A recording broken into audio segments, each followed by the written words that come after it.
Quando a comida vira briga emocional, é sinal de que a guerra interna ainda não acabou.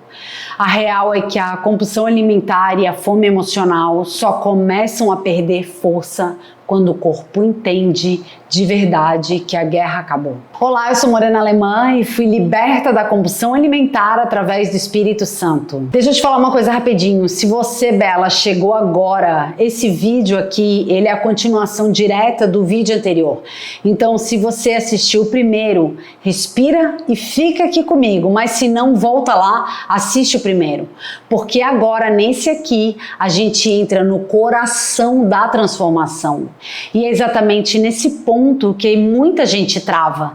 Não por falta de fé e também não por falta de força, mas porque existe uma confusão enorme sobre o que aconteceu realmente na cruz e como isso impacta na prática diretamente o nosso espírito, a nossa alma e o nosso corpo. Sabe, quando a pessoa acredita em Jesus, ama Deus, lê a Bíblia, ora, mas continua vivendo batalhas internas que parecem não ter fim. Pois é, isso acontece muito.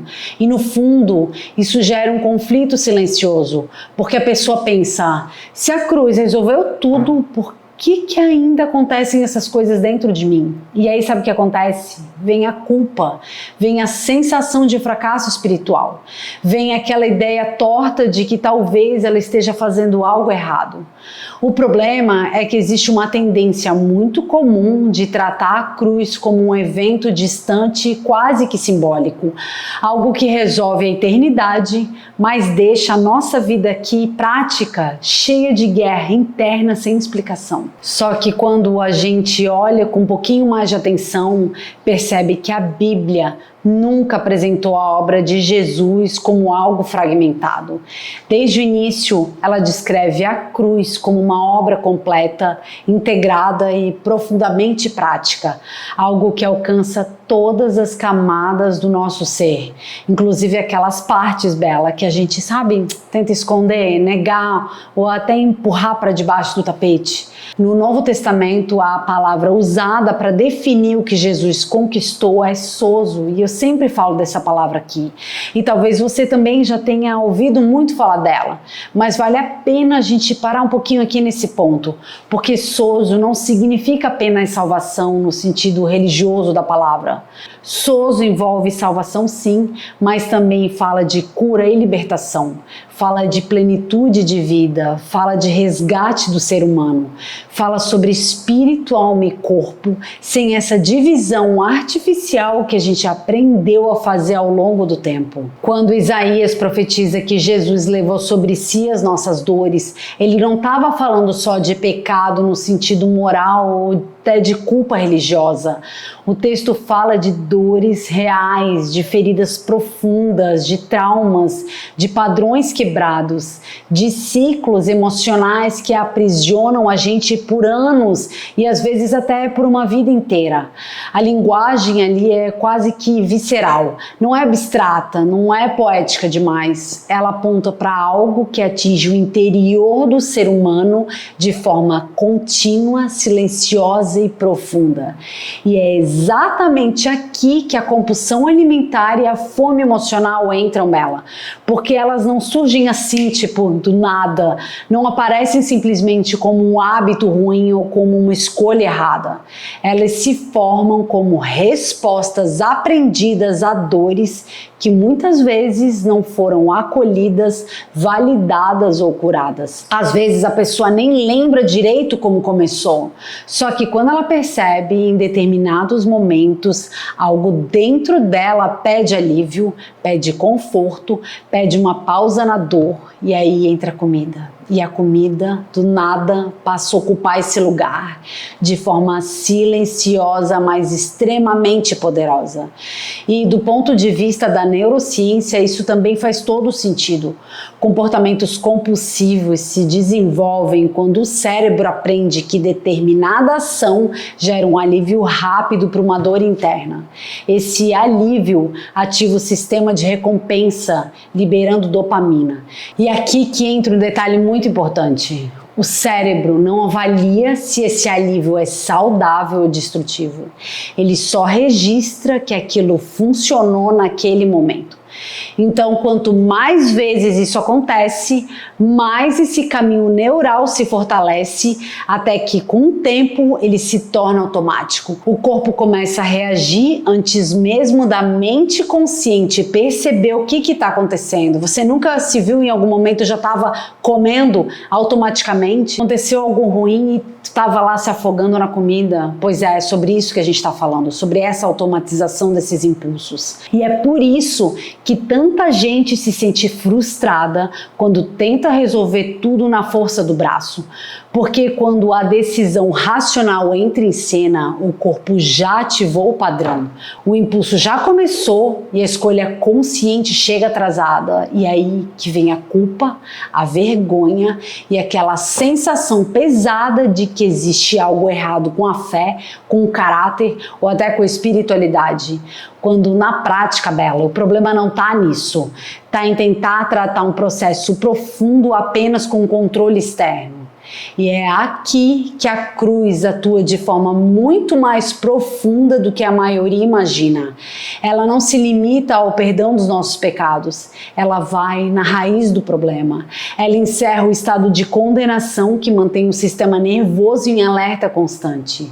Romanos fala de uma forma muito clara que nenhuma condenação há para os que estão em Cristo Jesus. E isso não funciona só como um consolo espiritual bonito, presta atenção, Bela. Isso gera um reposicionamento interno real. Presta atenção nisso agora. A condenação mantém o corpo em estado de ameaça. Um corpo ameaçado vive em vigilância, vive tenso, vive esperando errar. E esse estado ativa de forma prolongada o sistema nervoso simpático, que é responsável pelas respostas de luta ou fuga.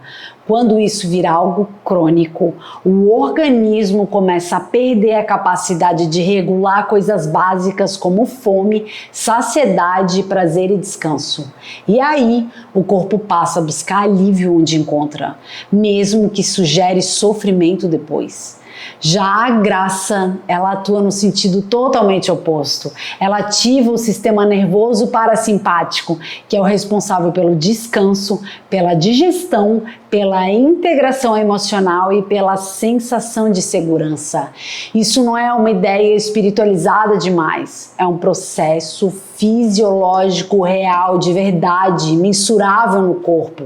Quando a graça ela é compreendida de verdade, em espírito, em verdade, não só intelectualmente, o corpo começa a sair do modo de defesa e entra no modo de reparação e descanso. Quando Paulo fala sobre não se conformar com esse mundo, ele está falando de padrões automáticos, de respostas aprendidas, de caminhos neurais já estabelecidos. A transformação acontece pela renovação da mente. E mente, no contexto bíblico, não é só pensamento. Ele envolve percepção, memória, emoção, intenção. E o Espírito Santo não chega impondo controle, vigilância e rigidez. Ele atua reorganizando todo o nosso interior. Ele toca na identidade, ele desmonta mentiras que foram formadas em momentos de dor. Ele restaura a percepção de pertencimento e a partir disso constrói segurança interna. Quando isso acontece, os comportamentos começam a mudar como consequência, não como ponto de partida. E isso explica, Bela, porque tantas pessoas passam anos tentando controlar a comida e falham repetidamente. Elas estão tentando resolver no comportamento algo que nasceu na identidade, tentando ajustar a ponta do processo sem tocar na origem, tentando controlar impulsos sem curar a dor do que deu origem a esses impulsos. Efésios diz que somos salvos pela graça mediante a fé. Essa verdade remove o peso do desempenho e também o desespero de quem nunca consegue. A graça cria um espaço interno seguro para que a transformação aconteça de dentro para fora. Descansar na obra completa de Cristo não significa desistir de mudar. Significa parar de lutar a partir do lugar errado. Significa entender que o que sustenta a mudança não é cobrança, é confiança. Não é medo de errar, é a segurança de ser amada. O descanso que Jesus oferece não aponta para a passividade, ele fala de alinhamento, ele convida a permitir que aquilo que já foi conquistado na cruz se manifeste no tempo certo e da forma certa. Esse descanso reposiciona o espírito, a alma e o corpo. Quando o corpo finalmente percebe que não precisa mais viver em estado de alerta, a comida deixa de ser usada como um anestésico emocional e aos poucos a mente também começa a relaxar. Entendendo que errar não exige punição e o excesso vai perdendo o sentido que antes parecia ter. E nesse mesmo movimento, o coração se dá conta de que já foi aceito, já pertence, já está seguro e a compulsão alimentar simplesmente deixa de encontrar espaço para continuar existindo. Colossenses afirma que em Cristo nós já estamos completas e essa consciência muda decisões sem violência interna, transforma escolhas sem guerra emocional, permite novos hábitos sem autoagressão. A pessoa para de lutar contra si mesma e começa de verdade a caminhar em direção à vida. A neurociência chama isso de integração. A Bíblia chama de vida abundante, mas no fundo os dois estão falando da mesma coisa. Um ser humano que deixa de viver fragmentado, dividido entre culpa e desejo, entre controle e impulso, entre fé e frustração. Essa vida abundante não começa na comida, ela começa no descanso. Começa quando o espírito, a alma e o corpo entendem finalmente que a guerra acabou. E se algo dentro de você, Bela, está cansada de tentar, cansada de prometer, cansada de se controlar, talvez o que esteja faltando não seja uma nova estratégia. Talvez seja confiar que a obra de Jesus já foi feita e permitir com tudo isso que o Espírito Santo conduza esse processo na sua vida de dentro para fora de verdade.